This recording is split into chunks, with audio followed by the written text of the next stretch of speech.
Good day, folks. I'm just going to make a little video showing you my go-to settings for when I'm doing sunrise and sunset time lapses or any time lapse during the day. I just want to mention I am by no means a professional and I just kind of learn as I go, picking up little tricks here and there, and I just want to share them with you. So the first thing we're going to do is we're just going to go to our time lapse menu.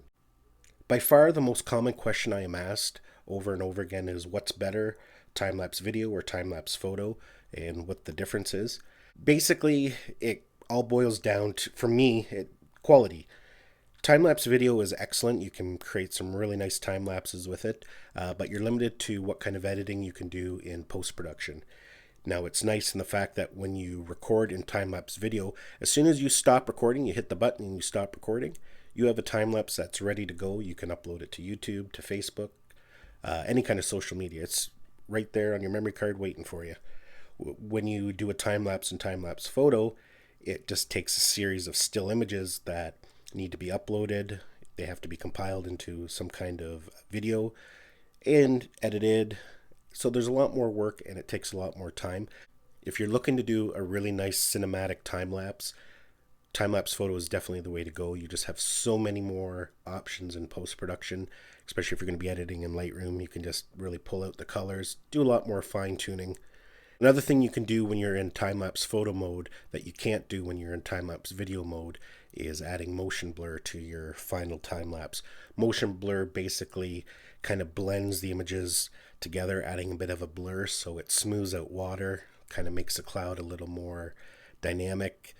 It's nice for some time lapses, not for others, but I'll maybe make a video kind of going over that another time. But yeah, so that's basically how I choose. If I just need a quick time lapse, I go with time lapse video. If I want a really nice sunset or a really nice sunrise, I always go time lapse photo. In the end, you'll be much happier with the output. So this little tutorial, I'm going to be using my Hero 5. Some of these things are going to translate over to the Hero 4, so if you have a Hero 4, you can follow along, and a lot of the settings are the same. The menu is going to be quite a bit different, so you'll just have to find out where they are in your camera. So we're going to click on time-lapse photo. So basically here, the first setting we're going to go over is interval. Now, you can see it's already set to 5 seconds, and if we just click on that, 5-second interval is what I do 99% of the time. I find it's the perfect amount of movement, perfect amount of data captured, and I'm always generally really happy with the results at 5 seconds.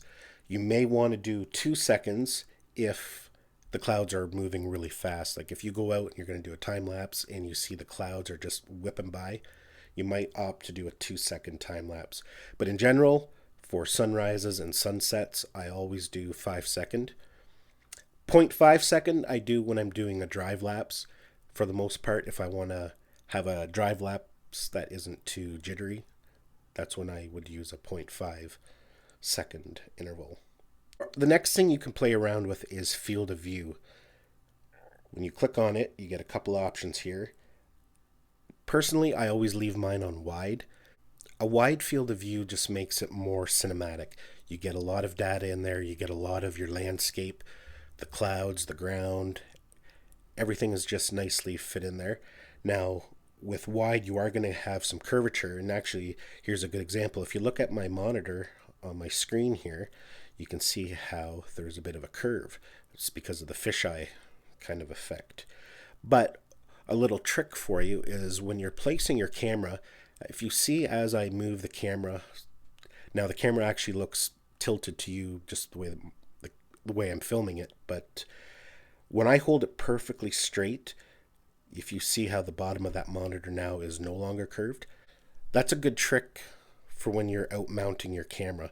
If you notice that, keeping your camera level will help reduce the curvature in your horizon. So you can play around with some of these other settings, but I think at the end of the day, you're going to be happiest with wide, and I know that's what I do all of mine on. The next we can do is adjust some Protune settings.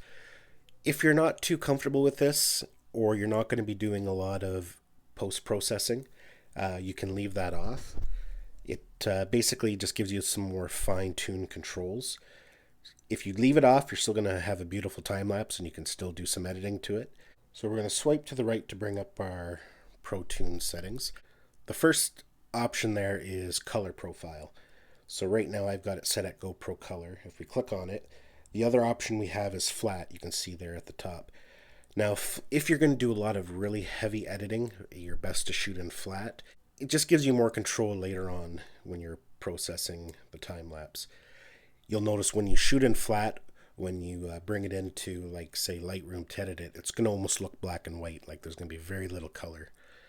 GoPro color does make it more colorful, and it's better if you're not going to be doing a lot of editing. Now, the reason I shoot in GoPro color and not flat a lot is because sometimes in my workflow I convert the images to HDR, and it just works better when they're shot in GoPro color, when there's already some kind of color profile there. So that's why I do that. So that's going to be up to you, maybe play around with both and see what you like best. But for me, most of the time I just leave it in GoPro color. White balance, I always have set at native, unless you're doing a night lapse and you're going to change that, but we're going to get into that maybe in a different video because night lapses are a completely different beast and they have their own rules and techniques, so we'll maybe cover that in a different video. So for sunsets and sunrises, leave it on native for the best results. The next now is ISO, and that's really important. Now this has changed from earlier GoPros until they've updated the firmware. It used to be they would just have one ISO setting. You just had ISO and that was it. You could set it to whatever you want. Now they have ISO minimum and ISO maximum. But you're best to leave them both at the same, and the lower the better.